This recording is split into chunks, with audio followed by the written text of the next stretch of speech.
Kalau sesebuah negara ada emas sebagai aset tuan-puan, emas ni aset tuan-puan, bukan aset yang tuan-puan mampu milik dengan serendah 1 gram ataupun dengan serendah RM100 dekat public good tuan-puan. Ini aset tuan-puan. Kalaulah sebuah negara, US, China, negara yang sebesar, yang kaya tu pun ada simpan, ada aset dalam bentuk emas, kenapa kita, dalam keluarga kita tak ada simpanan emas? Tuan-puan, setiap keluarga perlu ada simpanan emas tuan-puan, sebagai dia punya benteng terakhir tuan-puan. Kenapa benteng terakhir?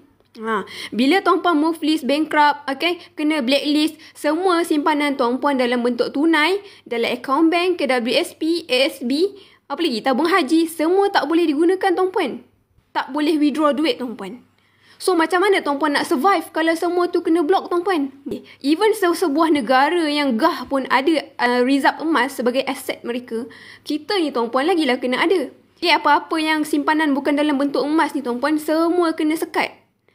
Jadi tuan-puan nak survive, teruskan kehidupan macam mana? Itulah tadi saya kata, setiap keluarga kena ada simpanan emas dalam tangan. Sebab apa? Kerajaan tak tahu ada berapa banyak simpanan emas yang tuan-puan ada. Dan mereka tak boleh sekat. Jadi dengan simpanan emas ni tuan-puan, ini tuan-puan seketul ni 22,000 tuan-puan.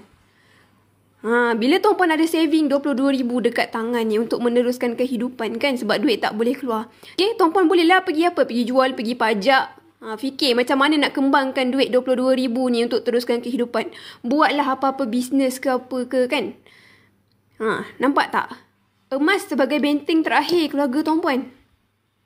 Even sebuah negara yang gah pun ada emas sebagai mereka punya aset simpanan, apatah lagi kita ni Lagilah kena ada emas tuan-puan.